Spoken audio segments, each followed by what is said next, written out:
Hey everybody, how's it going? Welcome to NoDQ&A video right here on NoDQ.com as well as the YouTube channel and NoDQ&A videos affiliate ringsidenews.com.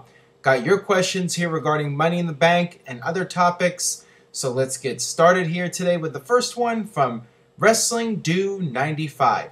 Yo Aaron, what is your prediction for the winner of the Money in the Bank ladder match for the WWE World title? I think Cena will come out on top with the win. This one is going to be tough to call. Right now on NoDQ.com, I have a poll up. Who do you think will be the next WWE champion? And it's a very close race with several people. Roman Reigns and Bray Wyatt are currently tied as of this video for first place, and John Cena is not far behind. If I had to make a prediction, it's really tough. I think that based on what happens this week on Raw, I think I'll be able to have a better understanding of what direction WWE is going in. But I think that if I had to predict right now, the direction of WWE past Money in the Bank going towards SummerSlam, I think that in all likelihood Daniel Bryan will get the WWE title back, and thus whoever wins Money in the Bank and becomes champion will be a short-term champion. I don't see John Cena winning at Money in the Bank. I do think that we will see a Daniel Bryan versus John Cena rematch at some point, but I figured that if that rematch was going to happen, John Cena would be the challenger going against Daniel Bryan for the title. I think that it's probable that a heel will win this match, so that way Daniel Bryan can win the title, and then WWE can go back to whatever they had planned prior to Bryan getting injured. So with that being said, I think I'm going to have to go with Bray Wyatt to win. I think that from a logical standpoint, that makes the most sense because, first of all, Bray Wyatt can get a big win and capture the championship after losing some of his momentum with that John Cena feud. And second, you can also play off the Royal Rumble match where Bray Wyatt defeated Daniel Bryan, and Daniel Bryan can get his revenge on Bray Wyatt. So you can go back to that feud from the beginning of the year. I suppose Cesaro could win. Cesaro is definitely a dark horse candidate to win, and he could be a short-term champion. But I really feel that it makes more sense for Bray to win.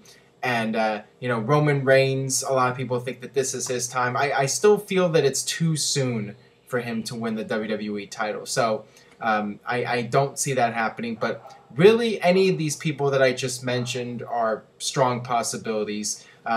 Alberto Del Rio, I say there's almost zero chance of him winning, and Sheamus, once again, I think it's very slim that he'll win the match. Alright, this one comes from Lee Nijma.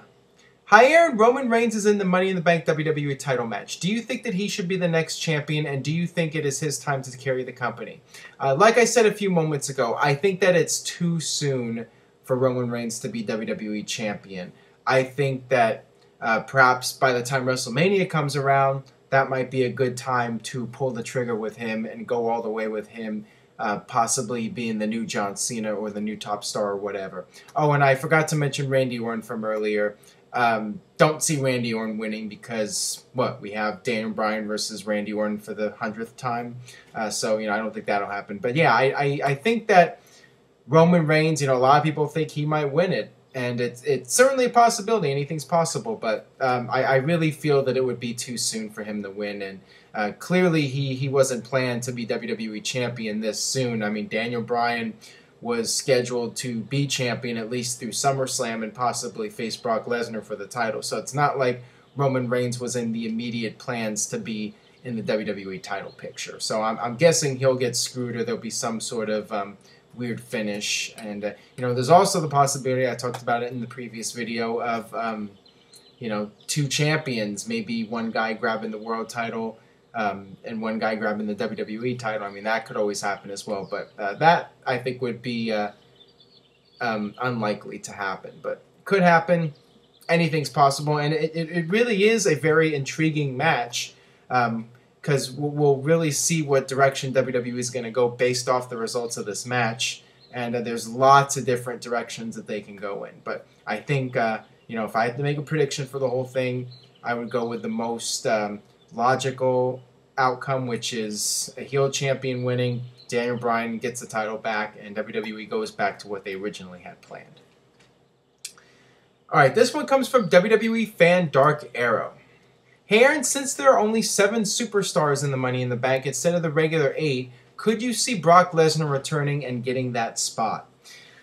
Once again, I think it would be too soon, and quite frankly, if Daniel Bryan versus Brock Lesnar was the plan for SummerSlam, I still think that that's too soon for Brock Lesnar to be winning the title, just for the fact that Brock Lesnar is working a part-time schedule, and if he's going to win the WWE title, he should win it as close to WrestleMania as possible. That way, you can use up your dates for Brock Lesnar, have him appear on Raw, maybe have him defend the title once on pay-per-view, the Elimination Chamber pay-per-view, and then he loses the title at WrestleMania. Having him win it at SummerSlam would be really bizarre, because how would you go with him being champion for 6 months when he just appear on Raw every now and then, and you never see the WWE champion except for special occasions? So, really think that would be a huge long shot in my opinion. I think that would be a big mistake if they did that. I think that Brock Lesnar should have a big SummerSlam match, not for the title, but that could end up happening with Daniel Bryan. We'll have to wait and see. But yeah, I don't see him appearing in Money in the Bank. I think that let's put it this way: I think that there's a better chance of Del Rio winning the match than Brock Lesnar coming back. All right, this one comes from Live Life Loudly. Hey Aaron, do you think that this year's Money in the Bank ladder match will be a good match? It doesn't have any high flyers in it.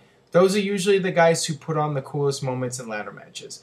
Well, I assume you're talking about the WWE title ladder match, since it was announced that there'll be a second Money in the Bank match at the main event show. And I'll talk more about the second match in a future video. But as far as the WWE title Money in the Bank ladder match, I mean, absolutely. You still have 7 of your top stars in the company, and it's not going to have a lot of high-flying spots, but you know these guys will still go all out, and there'll be lots of bumps, and it'll be very intense because of the people involved, and the whole mystique of a new WWE champion being crowned, and people not sure who's going to win it. So it's going to have a lot of crowd heat, and that alone will make it very entertaining. It doesn't really need all the high-flying spots. It's going to be a very dramatic match without the crazy spots. Those guys can still go out there and be very physical and intense, and the crowd will be hot, and it'll be very entertaining to watch. All right, this one comes from Mario LOL11, aka the dog outside. Hey Aaron, what do you think of the return of Matt Hardy and teaming with his brother Jeff?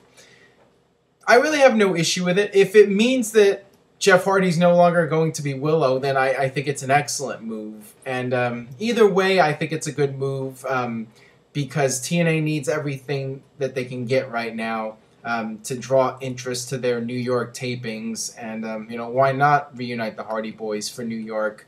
It'll get a big pop from the live crowd, and it's something to look forward to for those tapings. So I don't blame TNA for doing whatever they can to try and generate interest for their New York tapings. So I think it's a good move. And, Matt Hardy has stayed out of trouble the last couple of years, so why not give him another chance? All right, this one comes from John Drix Romano. Hey, Aaron, what are your thoughts on the final episode of Legends House? Wow, what a huge shocker. Pat Patterson coming out that he's gay. I think that it was a little ridiculous because it's basically the world's worst kept secret. Most internet fans that have been following wrestling know that Pat Patterson is gay, and I'm sure that most of the wrestlers, if not all of them, know that he's gay. So, everybody on the show had to act all shocked, although I guess you could say that they were more shocked that he publicly confirmed it to the world.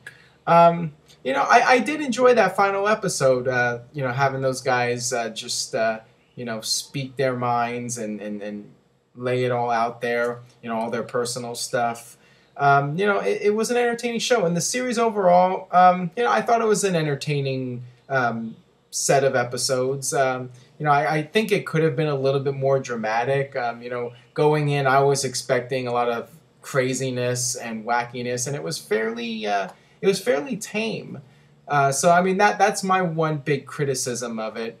But there were some highlights on that show. I liked the whole car wash commercial that they did, and the pool toys and all that, and going to Vegas. So there were some fun moments, and it was entertaining for the most part. I mean, there were some episodes that I was thinking, man, this is just so generic, and come on, where's the intensity here? Where's the drama?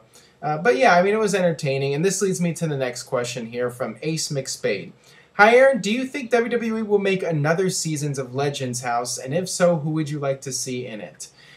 I think that WWE will do another Legends House, and from what I've heard, that they are considering doing a second season and maybe even a third season. And the obvious name for Legends House would be Hulk Hogan, having him be on a season, and then maybe having another season with Ric Flair as the top star of the show. I mean, those two guys seem like obvious choices for Legends House.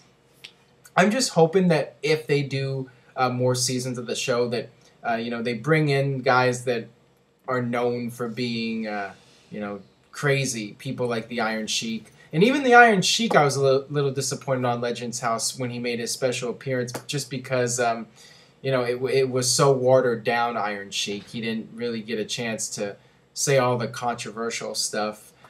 So I'm hoping if WWE does another season, that whoever's on the show will be allowed to just cut loose and really go off on people. And I want more of the drama like what we see on Total Divas, even though it's scripted. I'd still like to see more of the scripted drama and see the guys use profanity at each other and tease that they're going to get into a fight. I want to see that kind of stuff that you would expect on these reality shows. The drama, and I just want to see the crazy legends, the guys just completely losing their minds and being scary and unpredictable and all that stuff. So maybe like Terry Funk would be a good choice for Legends House. I'm trying to think of other guys that they could have. Well, maybe Dusty Rhodes. There's a number of people that they can put on there. There's a lot of guys, and I'd love to see Scott Steiner on Legends House. Don't think that's going to happen, but Scott Steiner and not watering him down, letting him just be crazy and do his shtick. I think that would be very entertaining. All right, that'll do it for this edition of No DQ&A video. Thank you for watching. If you enjoyed, please share this video on Facebook and Twitter, and I will see you guys next time for more No DQ&A video.